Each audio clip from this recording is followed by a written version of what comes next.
Part 8. How to discover your own spirit guides. I personally never thought about my guides before they appeared to me and other mediums described them to me. I don't think it is necessary to know who your guides are, but some individuals need to know to whom they are speaking. It is a way of rationalizing that someone in spirit is around them and guiding them. It is not enough to know they have teachers, but they want to personalize the connection. This is very understandable. Several techniques can facilitate recognition of spirit guides. The first step is meditation. In Chapter 11, I explain how to meditate. You enter meditation with the intent of meeting one of your spiritual guides. When you have reached a sufficiently relaxed talking to heaven 75 state, mentally begin to ask your teacher or teachers to reveal themselves in your mind's eye. If you are relaxed enough and not too anticipatory, you will become aware in your mind's eye of the face of someone or perhaps a part of their clothing. For instance, you might see a feather and recognize this as belonging to an American Indian. At this point you may ask to see more and allow the guide to reveal him/herself to you. Once you have satisfactorily seen a teacher, you may ask to see another. Or you may ask the first one to reveal the lessons you are here to learn. Before coming out of meditation, thank you guides. I suggest that you start a journal and write about your guides and any information they reveal to you, especially what their mission is. This first exercise should be successful, depending on the degree of meditation and relaxation. If you have a difficult time discerning or seeing your teachers, here is another way to receive the same information. As you lie in bed and begin to fall asleep, ask your teacher or teachers to reveal themselves to you in a dream. Repeat the request over and over in your head like a mantra. When you fall asleep, you should dream of your teacher or teachers. Please be patient because the results may not come right away. You may need to repeat your wish each night for a while until you receive results. James Van Praagh 76 Section 2 The session CHAPTAR 4 Tragic transitions. When clients walk into my office, I have no prior knowledge of their situation or the reason for the visit. Neither do I have prior knowledge of events in their lives or whom they wish to contact. Yet, within an hour, they will have shared with me some of the most intimate moments of their lives. Their grief, pain, and greatest desires are revealed as they connect with their loved ones. Often during this contact a dramatic revelation occurs. A spark of life is relit as they discover their loved ones are very much alive and communing with them on a daily basis. For those left on earth, the road ahead begins to clear, as if they were stepping out of a fog. Somehow they feel that life seems possible once again. The airplane. Many of my clients are extremely distraught and nervous when they arrive for their sessions. They are grieving their loss, unsure of what to expect, 79 and nervous about what they might encounter.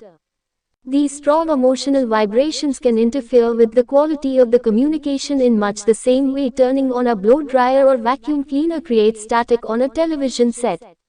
To calm these vibrations and to help synchronize the energies in the room, I often begin a session by guiding my clients through a relaxation meditation.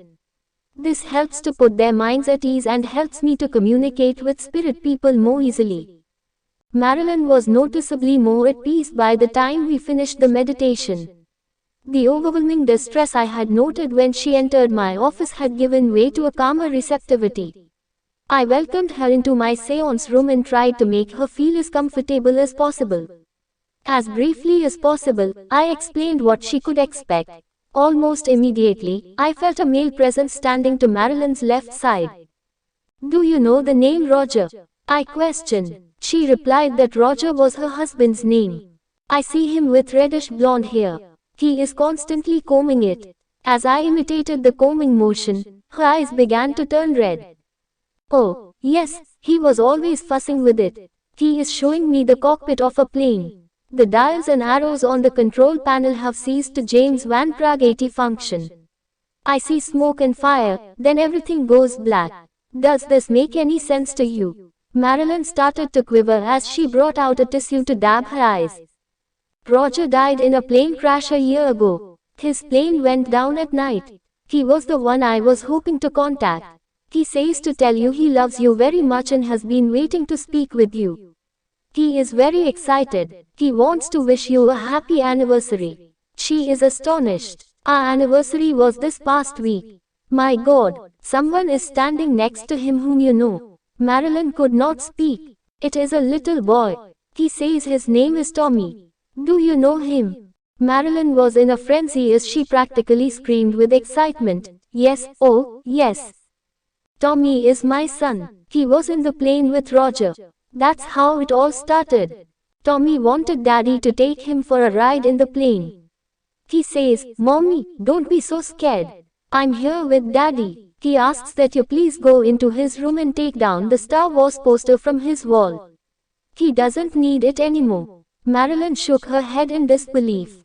That poster is hanging above his bed. Talking to Heaven 81, he is mentioning the name Bobby and wants to tell Bobby something. Bobby is my other son, explained Marilyn. Tommy says he's not really mad at Bobby for taking his red shirt out of his second drawer and wearing it. There was a gasp. Once again, Marilyn could not speak. I asked her if she knew what that meant. Bobby is wearing the red shirt today. He put it on right before I left. Marilyn was convinced that she was in contact with her husband and son. Roger continued to provide more information. He mentioned the name of his buddy in the Air Force and where he was stationed and his duties while in the service. The sudden loss of a family member can be devastating. The impact is all the more crushing when the passing includes both a spouse and a child through a violent death. These wounds are often very difficult to heal. By the time the session concluded, Marilyn was feeling much lighter. As I walked her out to the car, she said, James, you have changed my life. I feel like a black cloud has lifted off me. Just knowing that they're all right and they are together makes me feel so much better. Thank you. I told her I was glad that she had gotten the information she needed. She sat for a moment, then rolled down the James Van Praagh 82 door of her car and looked me straight in the eye. Actually, I'm more than better. I think now I can begin to live again. She was smiling as she pulled away from the curb. The drowning oftentimes when I sit with a client, the room is filled with the spirits of family or friends who are all attempting to get their thoughts across at once. And just as on the earthly plane, when everyone is speaking at the same time, it is difficult to decipher individual thoughts and from whom they originate. In most cases, if the client has been thinking about someone, it is usually that spirit who will come through first.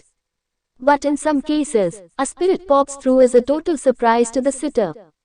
An unexpected spirit usually emerges toward the end of a session. It is comforting to know that even on the other side manners are meaningful. An unexpected spirit will wait until a sitter has reunited with a loved one or until an appropriate opportunity. Frequently, it is an unexpected spirit who has the most compelling message to share with the sitter. Mark had just finished a wonderful conversation with his father who had passed over several years earlier. In a rather typical session, Mark received answers to the questions he had asked. As the session Talking to Heaven 83 began to wind down, I felt another presence. I asked him if he knew someone named Doug. His face went white and he nodded his head wildly up and down.